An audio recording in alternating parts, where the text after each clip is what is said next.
Hello, everyone, and thanks for coming.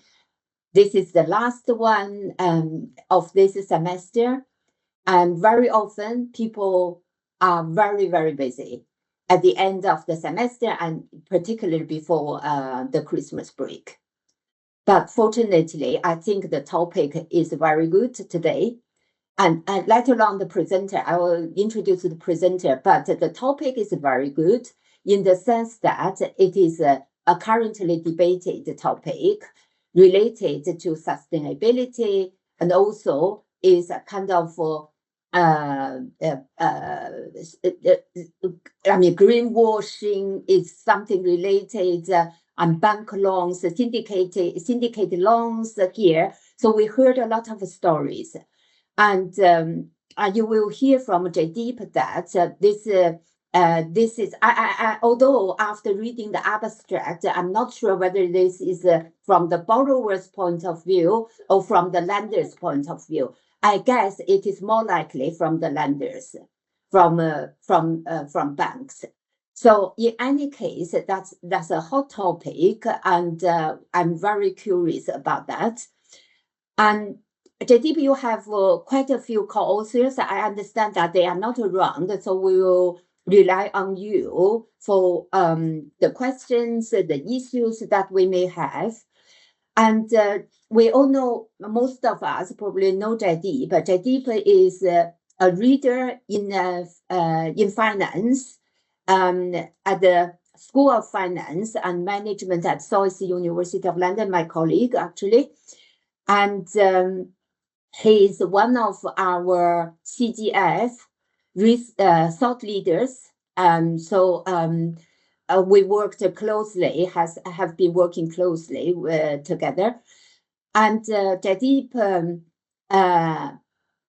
obtained his PhD from McGill University, Canada, I think, and a master's in economics from Concordia University, and a BA in economics from University of Delhi.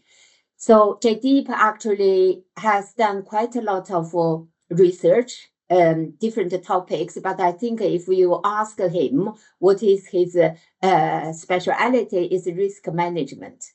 So please go over. If you look at his the coverage in terms of risk management, it can be anything, everything. So pension, stock market, and credit risk, and maybe some risks in our daily life. So it's everything about risk management, modeling, empirical, and Jaideep has done quite a lot of contracted research, a few grants, and I understand that they are very much policy orientated, which is the direction that probably everybody is trying to go. And so the impact.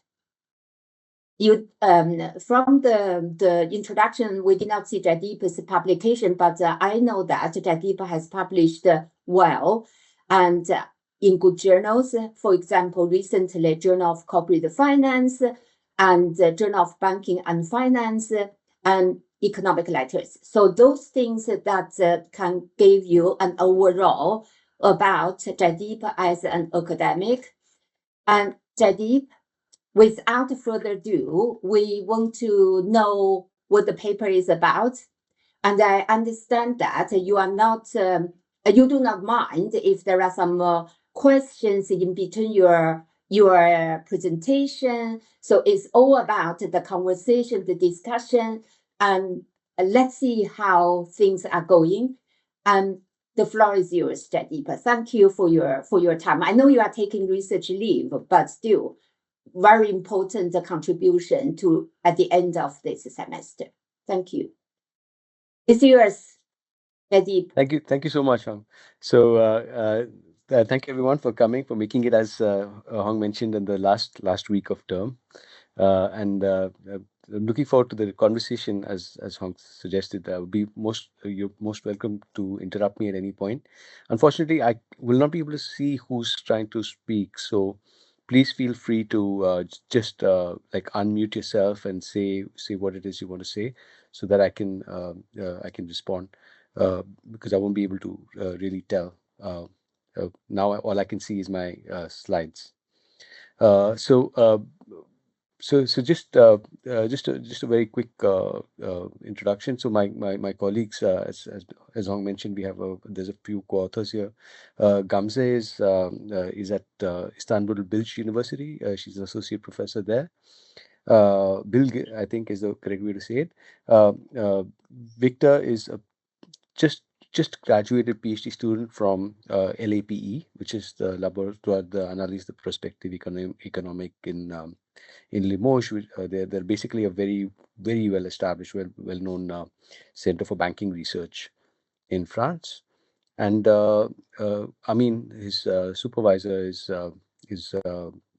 apart from being the head of that center, is also professor at the Institut Universitaire de France, which is like in a kind of honor based appointment that they're national professors that they appoint in France. So the topic of the paper is the official title is Prior Lending Relationships and the Effectiveness of Commitments in Sustainability-Linked Loans. But basically, the question we started off asking was, do relationships actually influence firms' commitment? So sustainability-linked loans, as I'll show you now, is a very big and very quickly growing segment of the bond market. Uh, and Obviously, it's not nowhere near the massive scale in other aspects of the bond market, but there's a whole bunch of categories in the bond market. And as you can see, if you look at things like green bonds, which have grown very significantly in recent years, they're probably one of the categories that exceed sustainability-linked loans. But for a while, the sustainability-linked loans were growing faster in a sense, just before COVID, for example. And so you've got different types of categories of these loans. Now, the key reason I'm sort of mentioning this is because this is a very specific type of a loan, which lends itself to the question we are asking, which is about relationships. So let me just describe it a little bit, because for those of you who might not be familiar, so typically this kind of financing is linked to ESG type of targets. So, and the incentives are basically pricing incentives. Most often, these are positive incentives. So that means that, for example, your interest rate or some other aspect of your loan terms will be improved, subject to your meeting certain targets. And so this particular instrument was growing really fast since 2017, and their their their objective is basically to sort of encourage this kind of sustainable performance. But it's not like the typical other categories of debt, where essentially you have, for example, in a green bond, there's a very specific objective which is sort of highlighted. Now, it may be that those objectives are not finally, contracted in some way. So, for example, in green bonds, we have our colleague Hari here at SOAS, who's done his thesis on green bonds, and he might be able to tell you that it's not like the reporting is obligatory, and it's not like the performance is very well monitored. So that's why all this talk about greenwashing, but they still have a very green oriented sort of objective. On the other hand, the SLLs are generally, more often than not, I mean, they're not, again, not necessarily, but typically when they're issued, people issue them with the idea of being uh, for general corporate purposes. And that's kind of interesting in its own right, because what that means is that uh, it's not, uh, it's although the objectives that they are supposed to meet are, very clearly ESG oriented, that's not exactly, there's no specific project or investment that's tied to them. And so the basic mechanism behind the SLLs is simply to incentivize borrowers' sustainability performance. Now you could link it to when we can think of it as an ESG score, but in reality to ESG targets. So and that means basically defining some key performance indicators that will give you the objectives within the E, S, and G, the typical format of sort of performance of pillars and so on. So I just wanted to make sure I'm clear about where we're coming from and what type of loans we're studying, and essentially the whole point about these kinds of loans, of course, most of these are done through uh, uh, on a pretty large scale. So these are all sort of big organizations that we're going to be studying here. But So, Jaideep, yeah. can I ask you a question? So Yes, you please. presented some statistics on the bond market, but your paper is about bank loans, right? That's correct. Yes. So I mean, So that's loans. the difference. Yeah. So it's just in terms of like the debt categories, really. Then not only the bond market, but you're right. But you're right. Essentially, the paper's totally about loans, and so the data set we are looking at is also a loans database as opposed to a bonds database. So thanks for clarifying that. Hong. I mean that's actually important. So the thing about the SLL is that fundamentally it's a loan. So the objective of these kinds of loans is generally when you lend in a consortium of banks, right? So the whole idea of bank lending is that you're going to get extra monitoring. So that's where the private financial monitoring sort of logic comes in. But here, the the firms are also releasing non-financial targets. So these non-financial objectives may, especially if you think of a loan which is given for general corporate purposes, may actually impede financial performance in the short run, at least.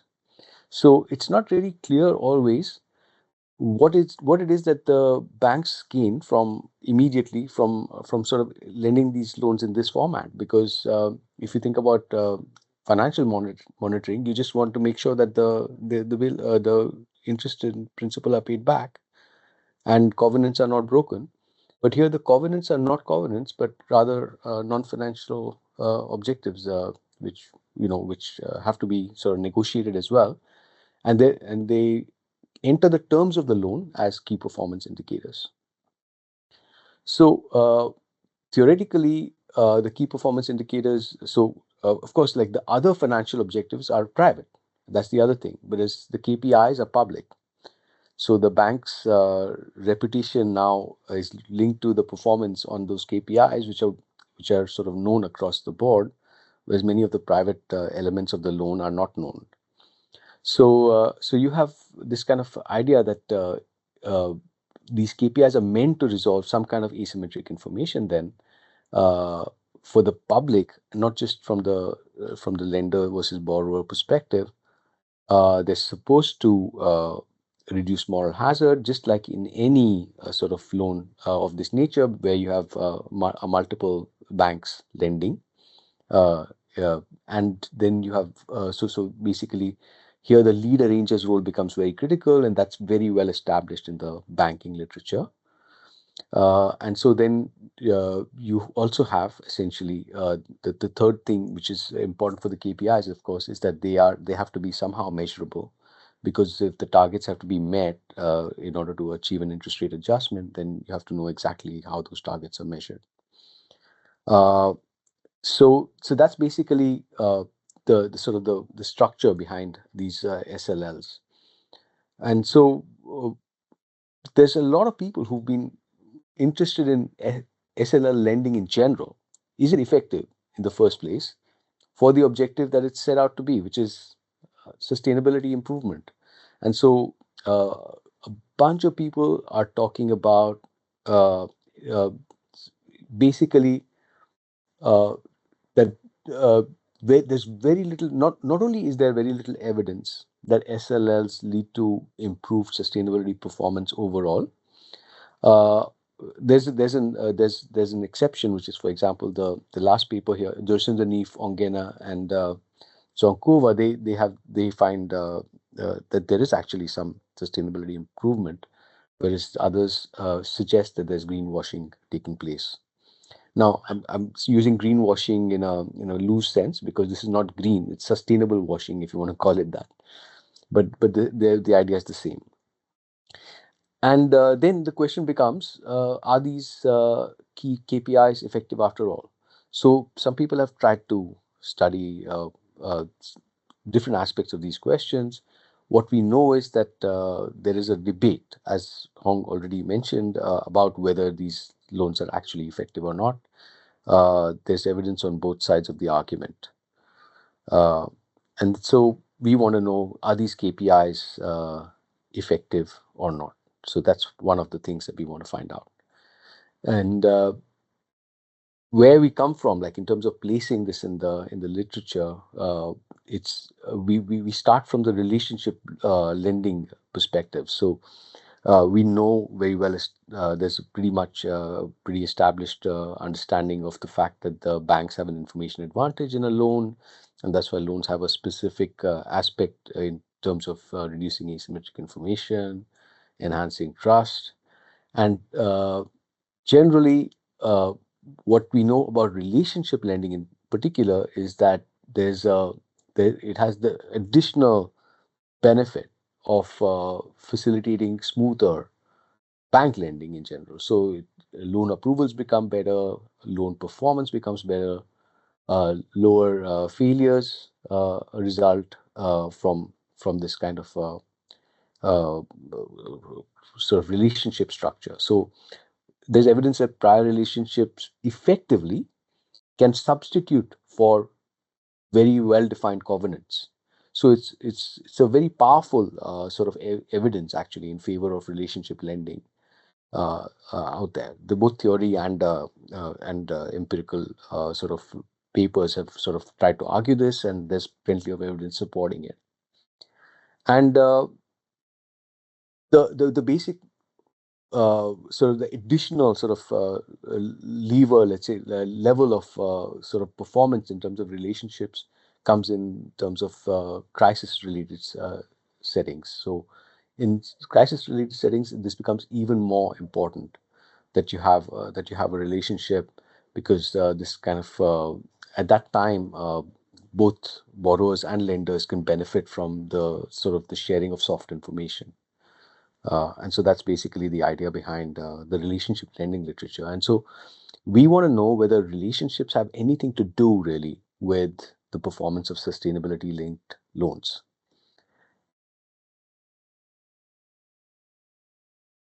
So that's basically what we do here. So first of all, we look at whether previous lending relationships impact the design of KPIs. So in sorry for the typo there, it's impact, not impacts. So what we mean by that is basically when you read the summary of these loan descriptions, you can see clearly like to what extent the KPIs are highlighted in which KPIs are there and how many are there, and which subjects they cover, which objectives they set. And so when you look at that type of description, then you can sort of without being able to unfortunately go into the detailed loan agreements, that's the best information you can get. You can try to start to think about to what extent is the number of KPIs going to have a role to play in in sort of setting some notion of stringency in terms of the objectives for the loan. So we call that intensity. So what we want to know is that if you have a prior lending relationship, will you have more or fewer KPIs? So, like covenants, do KPIs also have a substitution effect when it comes to relationships? The other question we want to know is to what extent, because these are public objectives and they're slightly different, as I mentioned in the beginning, do the lenders have to think about risk management? And in that sense, what we mean is, do they diversify the scope of the KPIs in order to sort of protect their reputation to an extent? So not only do they only focus on environmental goals, sustainable goals, and governance goals separately, or do they try to expand and have all three sets of goals in the same collection of KPIs in a loan? And that we call the risk management hypothesis, for the reason I just explained. Uh, uh, and it's a different way of looking at the same question. One is the number of KPIs, and the other is the variety of KPIs.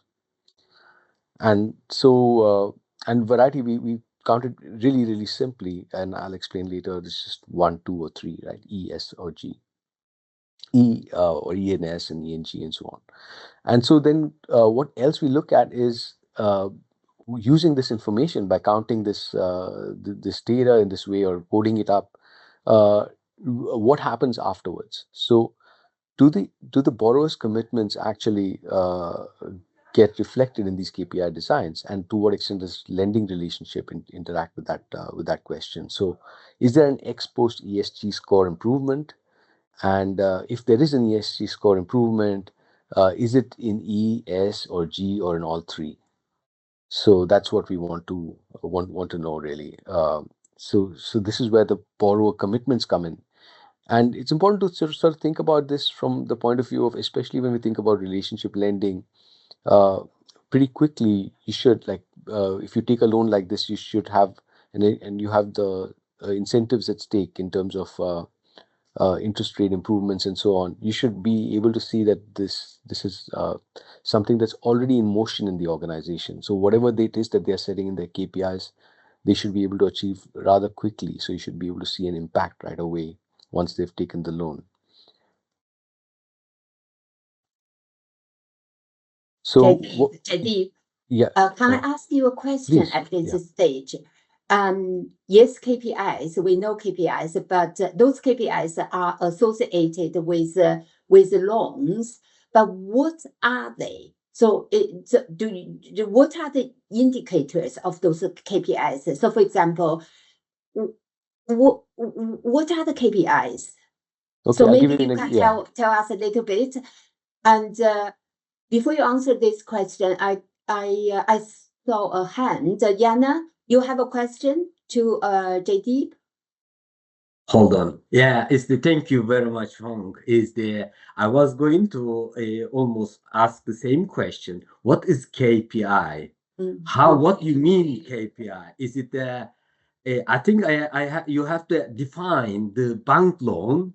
When you are saying a bank loan, is this bank loan only the one lender, one borrower, or multiple lender, one borrower? That will be different issues. And why? And also, I was going to ask, what does it mean sustainability link loans? How did you define these things? That will be very, this will be very easy once you define it, and then it's easy to interpret it on understanding your key findings. Thank you. Those are all very helpful. I'm sorry, I should have given a bit more background in this case. First of all, in terms of the sustainability-linked loans, I think that's like an actual segment in the market. So they're labeled as such. And so I'm not sure if we need to define them. So basically, they're almost like a category of lending, just like green bonds or any other similar category of lending. So they're actually called sustainability-linked loans when they're issued. These are all using, as you said, this data is based on multiple lenders. One borrower. So you mean you are actually looking at the syndicated loans Exactly. market? Yes. Yeah. You have to. It should be clarified these things. But once you come back to the syndicated loan market, it's quite setting and structures quite different than what you try and portray that is the lender. I mean, lending is a single bank lending is different than the syndicated loan markets. Okay, Absolutely, let's. yes. Mm. Yes, thank you. I mean, there's no doubt about it. And so that's basically why we feel that, and I'll explain how we think about relationships in this context as well. Uh, so, uh, the idea with the syndicated loan market is that in fact relationships become even more important because it's the lead arrangers who resolve the asymmetry between other lending banks and the borrowers. So that's where the role of the lead arranger becomes really critical, and it's the relationship of that bank with the individual borrower that we focus on. But that's thank you for asking that question, because obviously I should have explained that from the beginning. In terms of the example of a KPI, so it could be something as direct as a reduction of carbon emissions, which is a green kind of objective, or it could be something like improving the safety score of the organization, which would be like essentially number of accidents, reducing the number of accidents by a certain percentage, or so essentially what is negotiated is a bunch of targets within the category of E, S, and G that we know, which has got lots and lots of subcategories. So, for example, improving the male-female pay gap. So these are all different kind of objectives that are scored within the ESG system. So these are the types of objectives that are set, and then the question is, if the organization is able to meet them, then they get an improvement in their score. There are also very few cases where there's a penalty. So if you don't meet them, you could actually have an increase in your interest rate.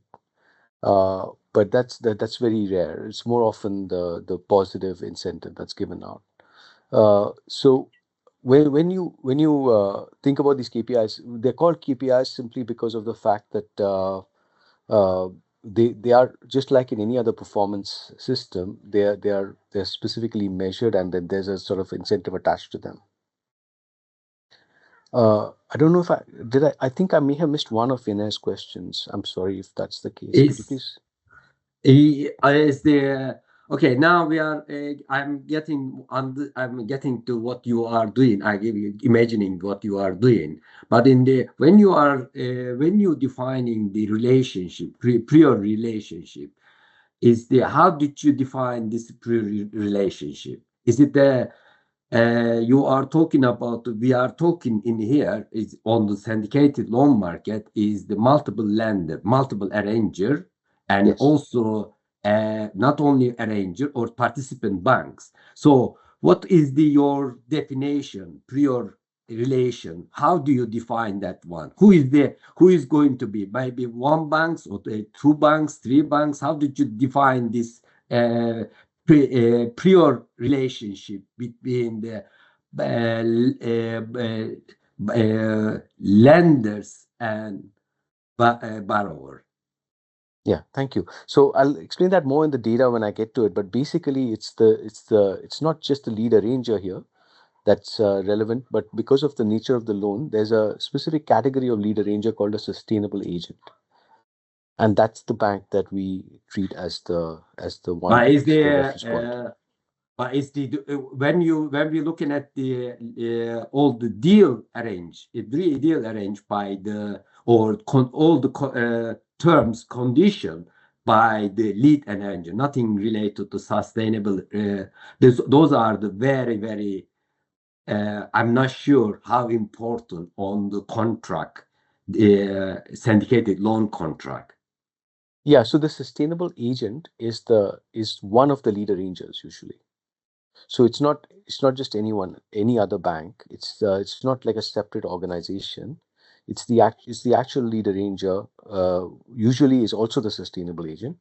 There's overlap. The overlap is pretty much almost complete, but there might be some exceptions where, for example, there's two lead arrangers, and one of them is the sustainable agent. So our focus is particularly on banks that are identified as the sustainable agent, because they are the ones who are determining and responsible for the KPIs in the sustainable category, as opposed to the overall covenants of the loan. Interesting. Is on the contract, the syndicated loan contract is the disclose that this lead arranger is a sustainable arranger. Sustainable, you said is sustainable Sustainable arranger? agent. Sustainable agent. That's correct. Yes. Are we sure something we're talking about the lead arranger or some sort of the facilitator or advisor? No, it's a bank. It's one of the banks. Yeah. I think we already covered three very important questions, and Jaideep actually provided a very thorough explanations of those issues, and those can help us to go with you and to the next transparency probably. Jaideep, shall we continue? Sure. Thank you. Very interesting. It's very, very interesting. Yeah, let's go. Thanks. So, I'll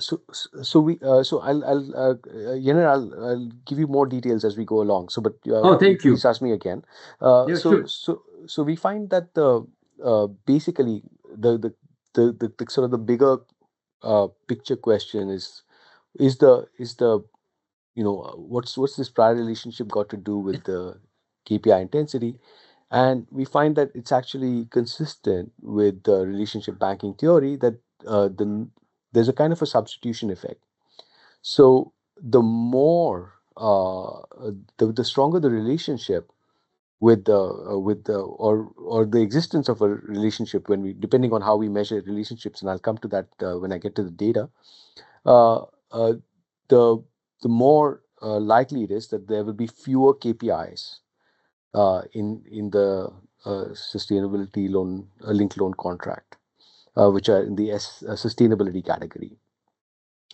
And on the other hand, it's more likely that the relationship, the existence of a relationship or the intensity of a relationship will increase the scope of the sustainable KPIs. So, which means not only will it cover one, but more than one category, for example, of objectives. So, not just the environment pillar, it could be the environment and sustainable and social pillar or the governance pillar and so on. So, this by itself is consistent to an extent with the substitution effect that we know about the theory in relationship lending, but it's also sort of covers this idea of the reputation risk, the risk management hypothesis that I mentioned, and that's because it's the existence of these public KPIs is a reputation risk also for the bank, and so and the firm, of course, the borrower firm as well. So they by diversifying their objectives, this is kind of an idea that this might actually help them to sort of ensure that the reputations are not damaged. Now, when it comes to just looking at this data, it's very difficult to say whether actually reducing the intensity of the KPIs is actually substitution or greenwashing. Because after all, greenwashing is exactly the same thing.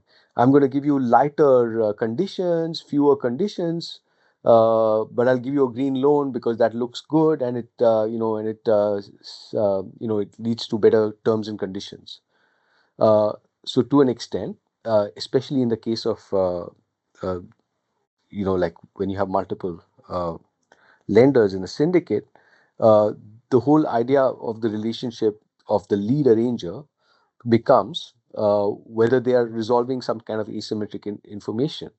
So if it is the case that the lead arranger is actually resolving asymmetric information, then this is a substitution scenario. Whereas if it is the case that they're actually like sort of exacerbating it, then it is greenwashing.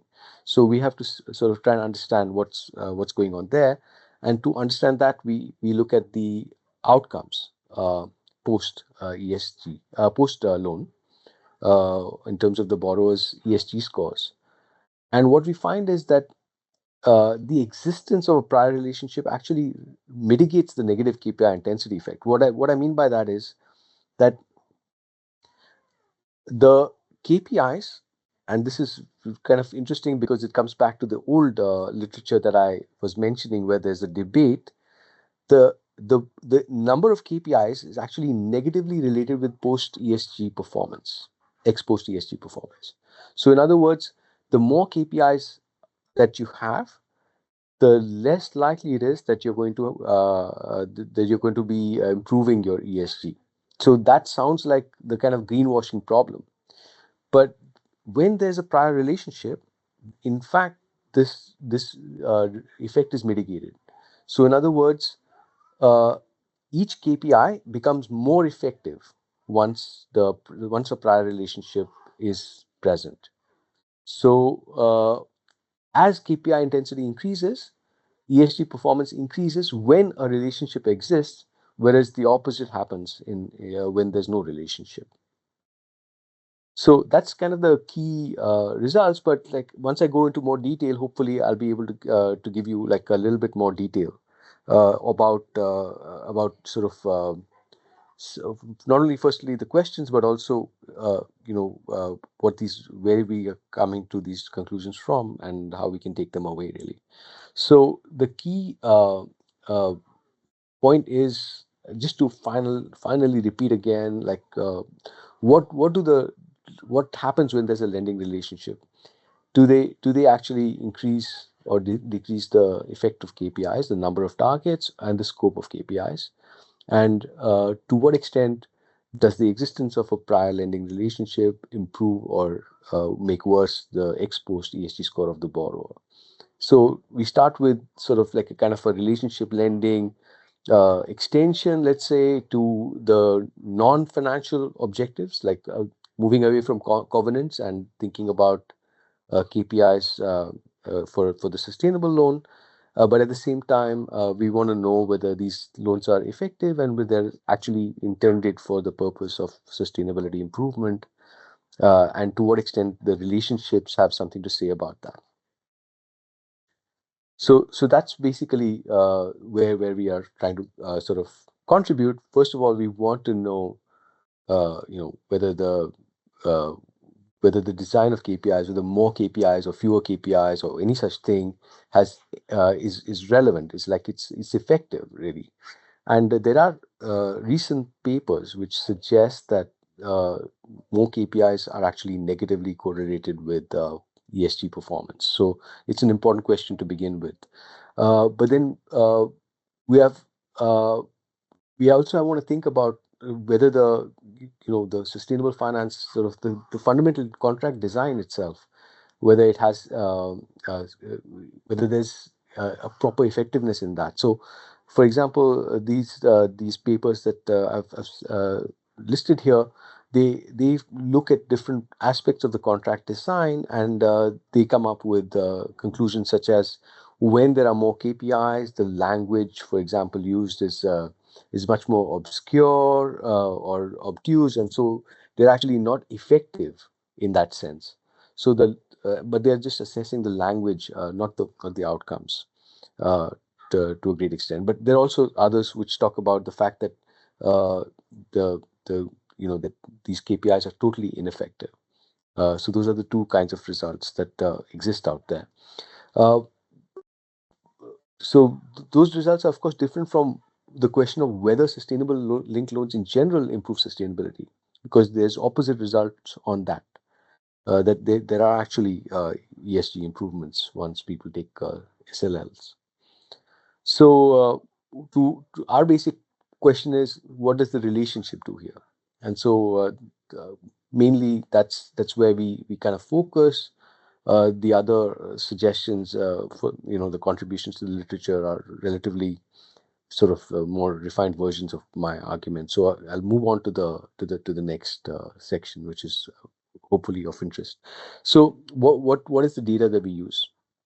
So initially we've got like 6 years of data from the syndicated loan market from DealScan, and we've got firm level performances and ESG scores from Icon, and we basically take all the loans in this period that are SLLs, and we analyze them at the tranche level. Now, basically, there are 632 such loans, of which 339 with unique borrowers.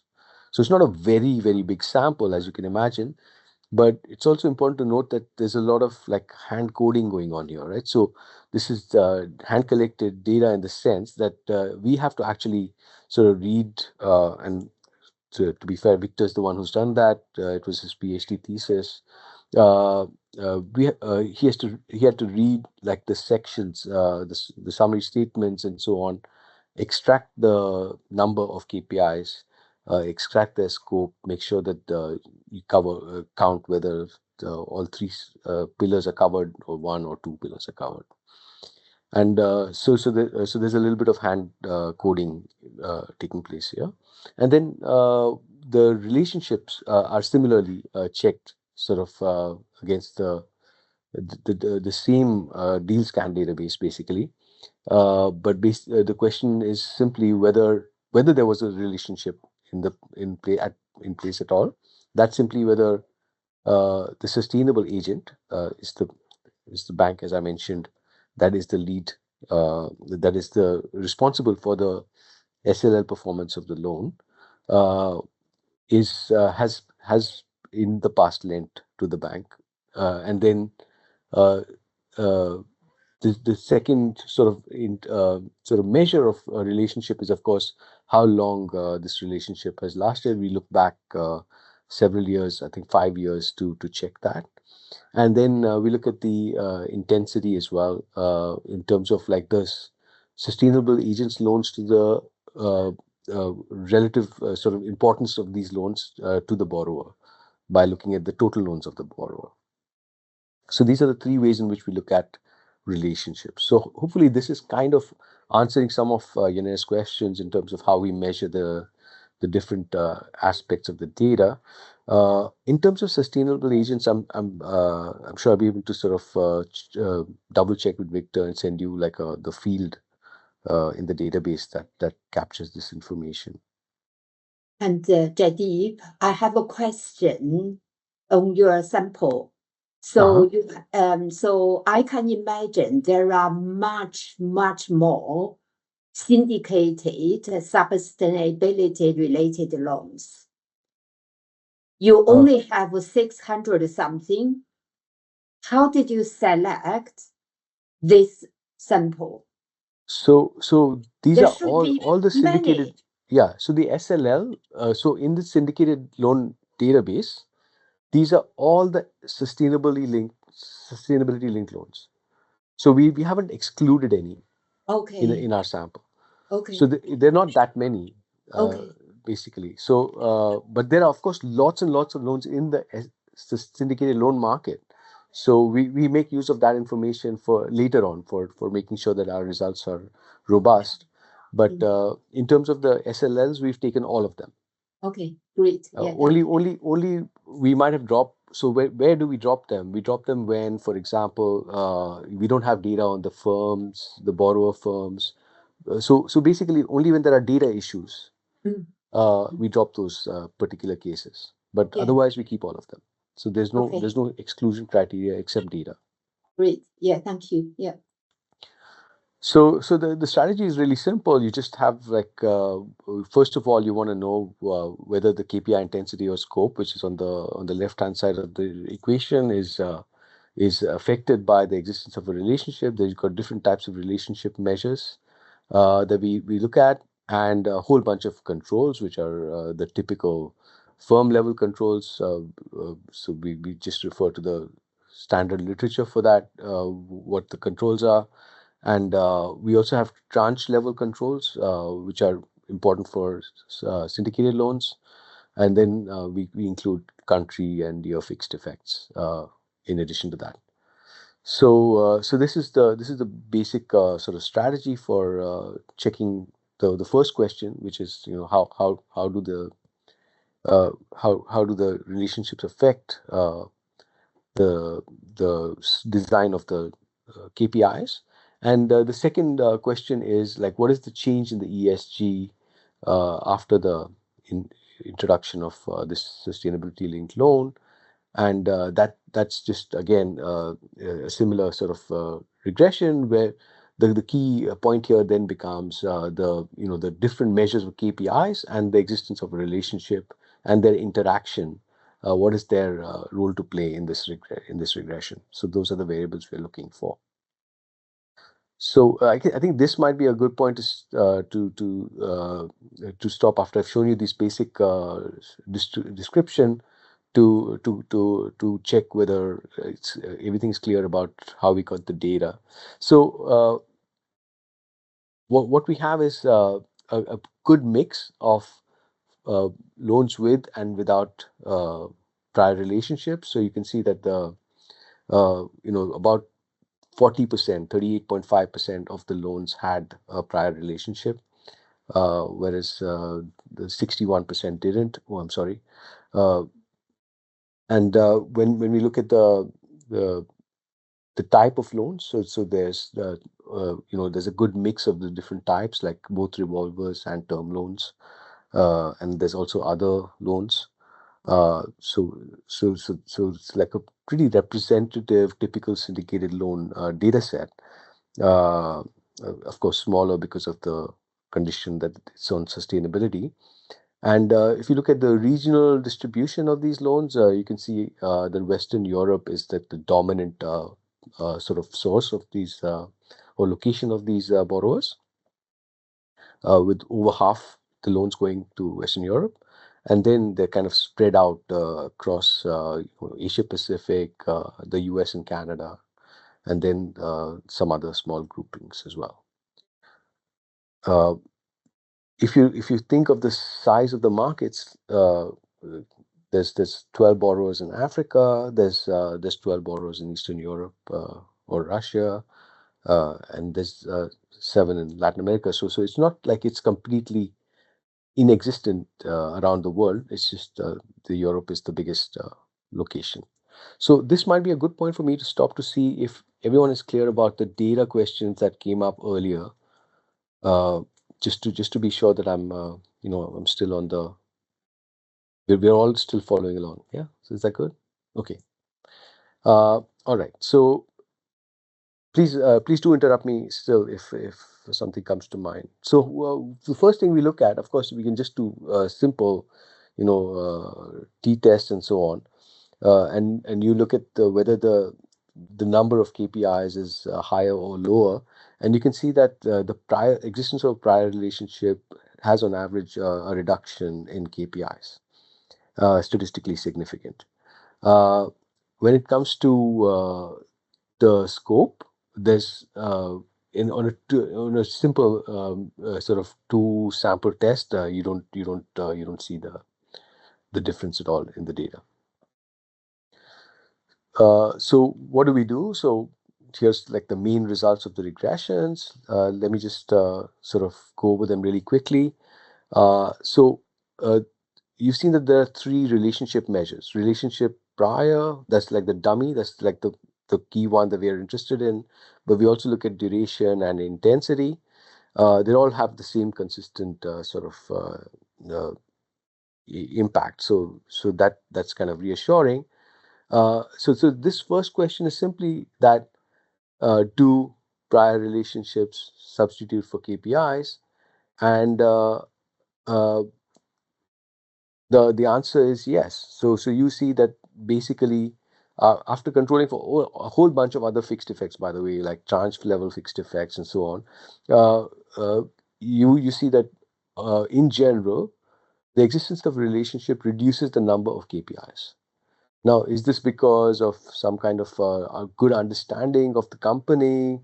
Is it because of greenwashing? That's a pretty significant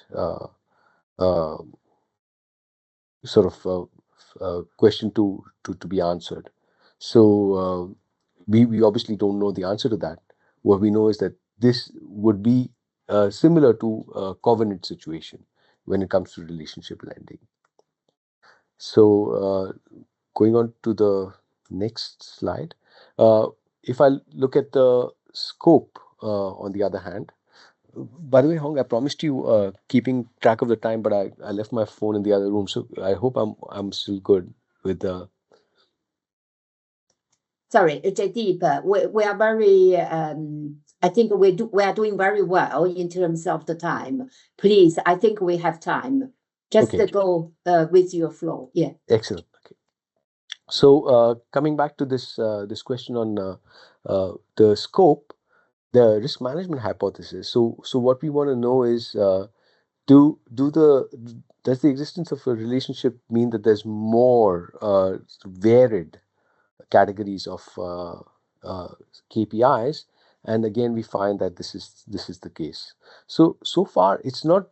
This is probably more consistent with like one single sort of thought process. The explanation to us seems consistent with the risk management hypothesis that they just basically want to make sure that their reputations are protected, and so this is a reputational risk protection mechanism to have more variety in the scope in the KPIs.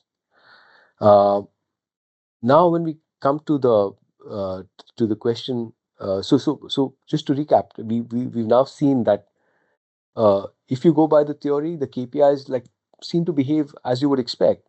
The only problem is that we don't know whether so the additional impact of this reputational aspect has anything to do with the design, and if it is, then it would be interesting to know whether it bites. So in other words, is there greenwashing or not? And so what we look at now is the outcomes to see if we can answer that question.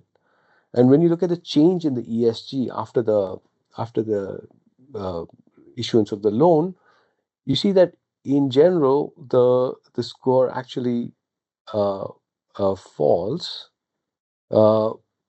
So you would say, oh, hang on a second, that means that relationship lending may actually be facilitating greenwashing, which is basically what you can see here.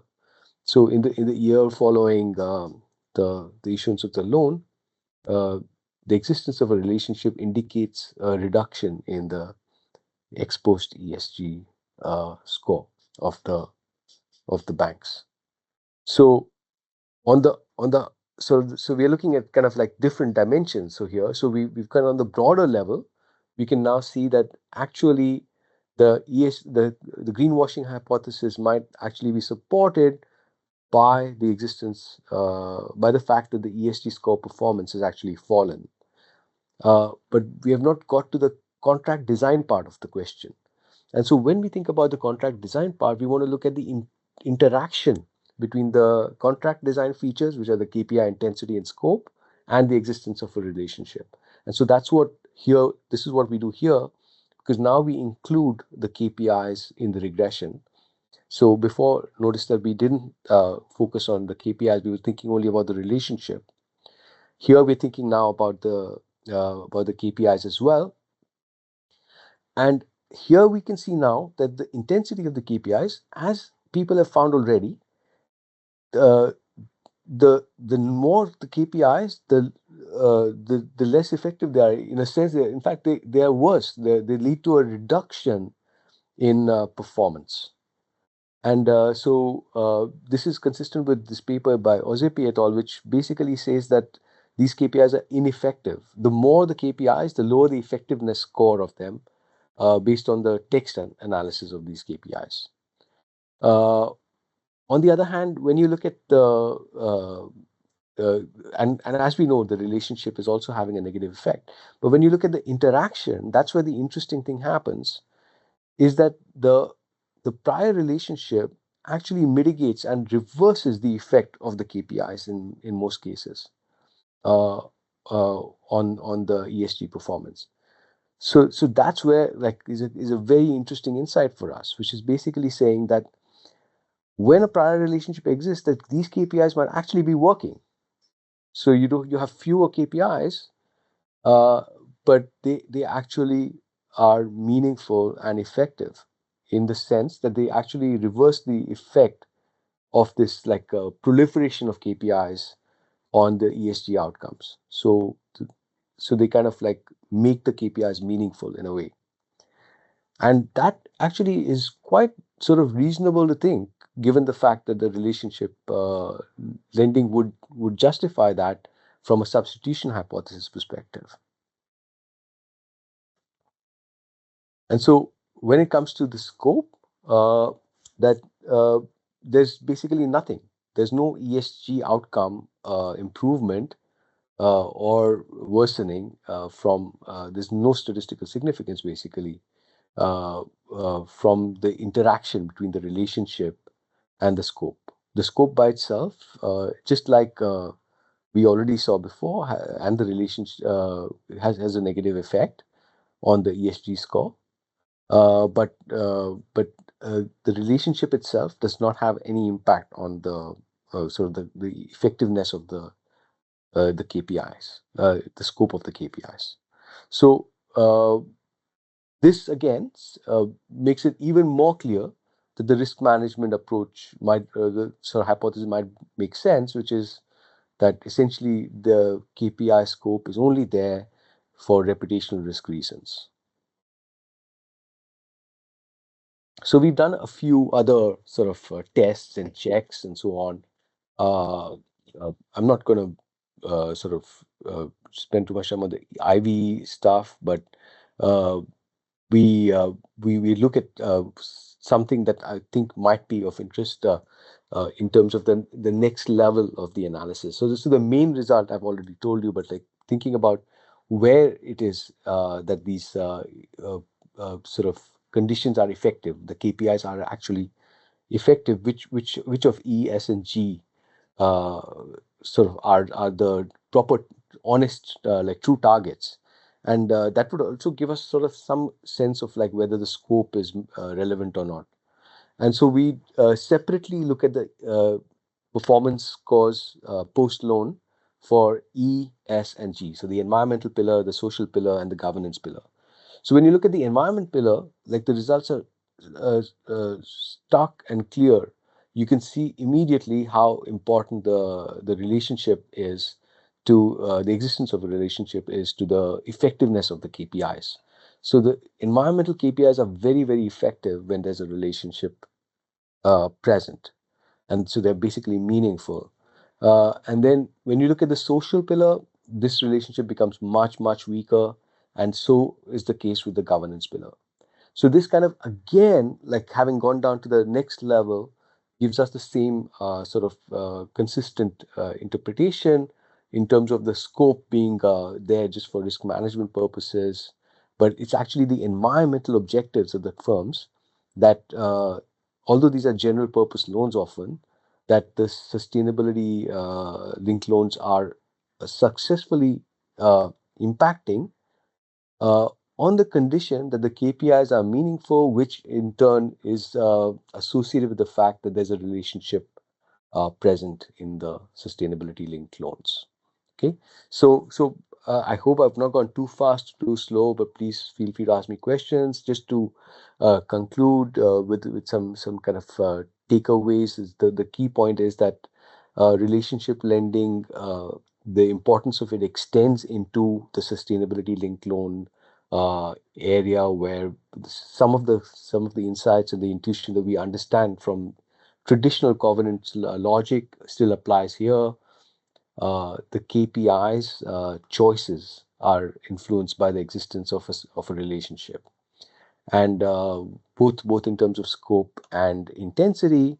And the intensity by itself might be negatively affecting ESG performance of the firm. So you could think of that as a greenwashing problem. But at the same time, uh, uh, the existence of a relationship means that that this effect is sort of mitigated or even inverted, and you have a situation where the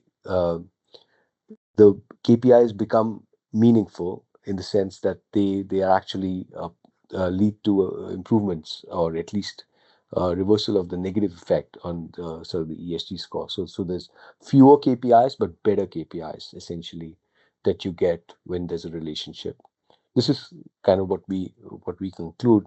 There might be points of debate on that, but that's basically our sort of takeaway from this paper.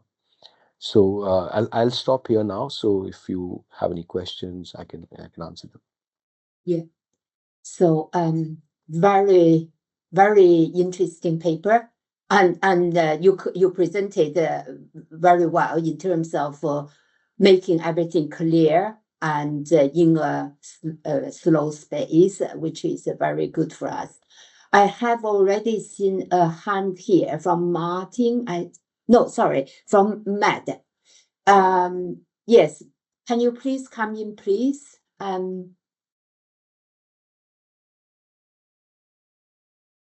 Did I pronounce your name correctly, Matt? Yeah, is it me? Hi. Hi. Yeah, it's good to be here again at this year's seminar. It's really helpful throughout my previous PhD journey. I'm Nur Islam Suhal. Just submitted my PhD thesis at the University of Kent. My research is quite overlapping with the presentation today, so I was quite interested about it. Yeah, it's quite interesting finding.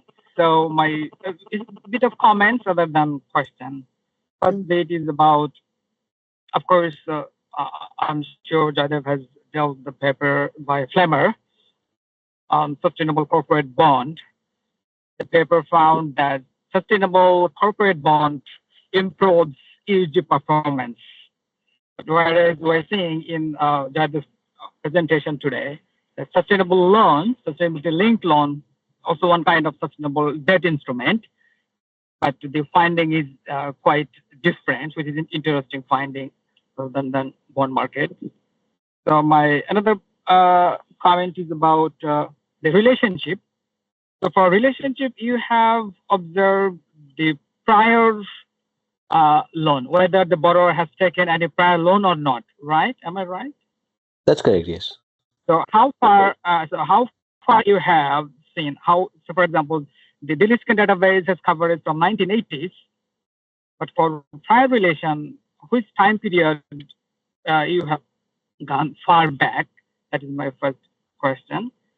And second one about KPI and ESG. So the KPI itself is a performance, but we don't know the detail of the performance of the borrowers, of course, because it's computational data, but ESG data is available. So in sub-component level, have you also seen if the KPI is environmental and ESG environmental, just not overall KPI and sub-component environmental, have you also tried to see the environmental KPI, because KPI can be categorized into environment or social, something like that.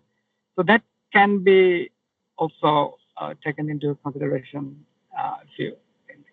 And that's it from my side. Thank you very much. Thank you so much. So I should address you as Nurul?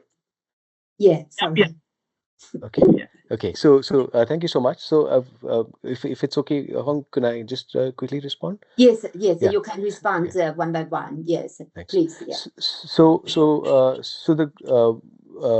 Firstly, I want to clarify sustainability-linked loans. There's evidence both of positive and negative effects. So on the ESG performance. So I'm not in this paper. We haven't found that the SLLs automatically lead to worse ESG performance. Like what we're interested in is whether the contract design in the form of the KPIs has an impact on the ESG performance. So and specifically in the context of relationships. So there is evidence on the fact that the number of KPIs decreases their effectiveness or their sort of meaningfulness. So there is some evidence on that from people who've done text analytics. So we've just basically looked at it from a different perspective. Now, in terms of just to be clear, we're not saying that sustainability-linked loans are automatically leading to bad ESG performance. We're sort of delving one layer deeper in a sense. Now, in terms of there was another point about whether, and that's a really good point, and I've actually been like thinking about how we can do that. The problem is that the database is not huge, right? So we are limited in what we can do, but whether environmental KPIs lead to environmental improvement in performance, or so whether we should be counting the KPI intensity scope intensity measures specifically at a subcategory level, like the number of environmental KPIs, the number of S category KPIs and G category KPIs. That's something we haven't done. But as you saw, the number of KPIs is anyway not very big. So it's very tricky to sort of break it down further. So you might end up with a very small numbers that don't necessarily work very well. So that's one of the reasons we kind of like didn't do that, because we're not sure that data would be helpful in getting any kind of identification. But thank you for that suggestion as well. And so we are going to sort of, we're trying to sort of finalize what we can say and cannot say from this data. So this would be something for us to highlight. Yes, thank you very much for the question, and Jaideep, for your explained answers to this question. And before I see another hand, maybe I can ask my question. So the takeaways that I can see here is that, first of all, in terms of this type of ESG loans or sustainability-related loans, in general, there is a ESG washing, because they set up a lot of KPI and then the performance is not necessarily positively related to the KPI. So there, in general, there is a washing. And your finding is actually proof that you provided additional evidence to justify there is a washing, because relationship as a kind of governance or monitoring that can reduce the washing, in fact, to me. So I hope this is what I understand of your result and the policy implications. But my question is more on your empirical models. So you have two empirical equations, and the model specification we have already seen. I do not see the connection between the first model and the second model. Particularly, let's say between the first, I'm more interested in the connection between the first model, where you have relation reduces the KPIs, and then the third model, where we have the interaction between relation and the KPI and their impact on ESG performance. So I would like to know a little bit. So it's basically you run the two equations separately, and your KPI in your target equations, we care more about ESG performance, is not really related to your first equation. And that's my concern here. Can you do that in a way that you do a structurally connected estimation? Because there are some methods that you can do, so that you can link the relationship, the impact of relationship on KPI, and then that KPI after issuance, the loans will have some impact on the ESG performance. So that's probably my major concern from the model perspective. Do you have any answer to that? Thank you. So in fact, maybe my clarification of your interpretation of the results will help with this question. So there's one missing equation in between. So on the one hand, we do have the KPI. So we do have the greenwashing evidence, if we can call it that, because it's consistent with greenwashing. It's quite clear that you can see that. But there is another regression, which is the fact, what does the existence of a relationship do to the ESG performance? And that second regression tells you that actually relationships actually make it worse. So relationships can actually be supporting greenwashing. So the existence of a relationship per se might is consistent with greenwashing. It actually makes the ESG performance negative. However, it makes the contract meaningful. So in other words, if you think about it this way, if I have a friend who I'm lending to, and I want to offer them better terms, so I'll make their meaning like I'll make something that they can achieve, which will be like in the sort of in a kind of a meaningful, well designed way, so that they will get that benefit, but they will also in the end like perform on that in that dimension. So although on average there's greenwashing, let's say, or relationships can support greenwashing, there's the fact that the KPIs themselves are more effective when a relationship exists. So in other words, the KPIs, each KPI leads to more ESG performance when a relationship exists. So it's the contract content or the nature of the KPIs that is actually influenced by the relationship rather than the overall performance of the firm. So that's the link. So that means we cannot really ignore the second estimation where you check the impact of relationship on ESG performance. Right? That's correct. Yes, that's correct. But then why do you need the first one? If you have the second one, and then you use the interactions to check whether or not KPI is the channel through which relationship can promote ESG performance. I think that's a really good point. I thank you for. I mean, I think that's something that we were kind of wondering. So we did this sort of analysis, and we were wondering whether we should be focusing on the design of the KPI itself. The only thing is that it's actually something that people don't necessarily know yet. So it's like worth it to highlight that the actual design of the contracts is consistent with what you would expect in the typical relationship lending covenant element literature. So it's not something sort of abnormal or something completely out of that picture. So to that extent, it's useful to know that we are working in a kind of a framework which is relatively established, well understood. So that's the kind of the point behind doing that. Obviously, maybe we should be emphasizing the second result first. And I think that I completely take on board. Thanks. Yeah. Okay, thank you.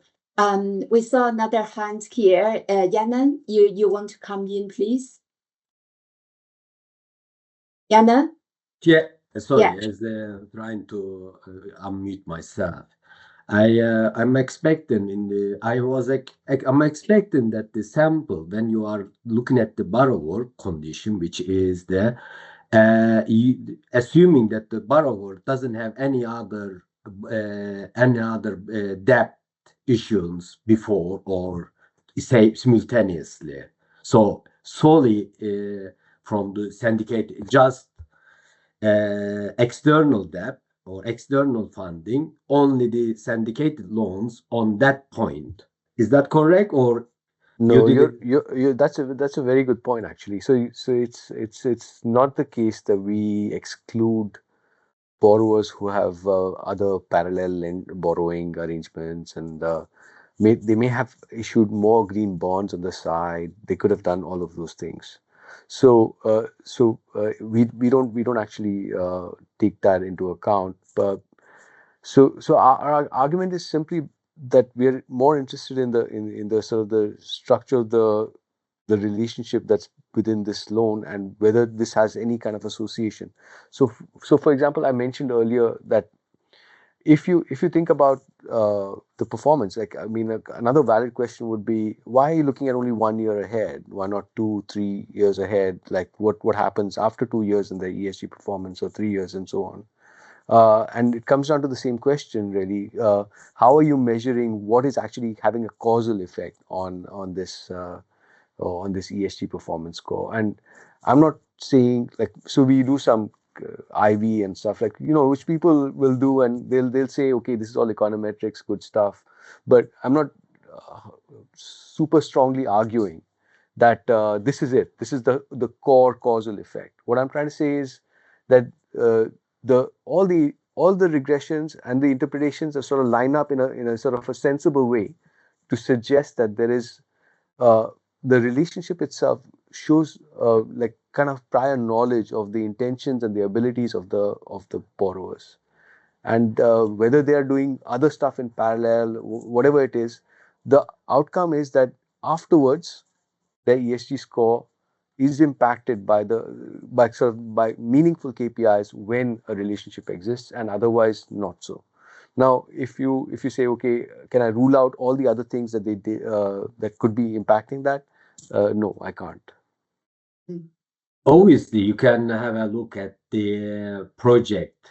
Is the type of project? Is the possibly? I'm just not saying in that, but maybe the government involved in the project, and then government have the expectation and strong view, then the borrower responds to government initiative or government regulator initiatives, so they could really focus on the please the government rather than lender as it is. But this could be look at the as like syndicated loans, which you can look at the project type, which type of purpose of the loans in the that could be sort of somehow some way you can little bit answer it. But it obviously is the important that is the borrower if he has several funding arrangement, and then which one is the dominant, which one is the more leading factors. We cannot answer it. As I agree with you what you are saying. Thank you. But it's a nice work. I mean, it's a beautiful. Yes. Thank you. Thank you so much. So, and thank you very much for the comments. So, and the questions. So the only one of the things that's kind of specific about SLLs, and that's one of the things that we found kind of good motivation for studying sustainability-linked loans is, like, for example, Hari, who's here, will tell you the green bonds. They have very specific projects described in their objectives, but most SLLs are actually general corporate purpose. So they're not, they don't actually give you a lot of detail about how they're going to use that money, and that's why they're different, and that's why it seems to be something that we thought would be actually interesting to study. So the fact that they don't explicitly state what they're going to use the money for. Yeah, I trust you both. And Yana has been doing this a lot of things in this direction on this topic as well. Yes, as far as I know. So and Jaideep, I think we have a well-rounded understanding of the paper. It's very hot topic, and you explained everything very clearly. I do not see any more questions here. As I said, I need to have another meeting at 2:30, and I would like to thank people who spending time with us at the end of the semester, and I hope you at least you got something home today.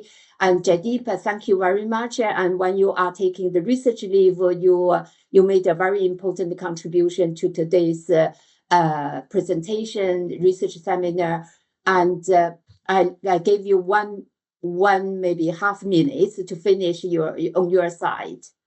No, I just wanted to say thank you to everyone. Thank you once again for coming, and thank you so much for really valuable comments and questions. So they're really helpful, especially for us to write the paper properly as well. Thank you again. Great. Thank you very much for everybody. And thanks, Yana. And we are going to see each other, I think, in the middle of January. Okay. Have a good break, a well-deserved, much needed break for all of us. I'll see you next year. Have a good Christmas.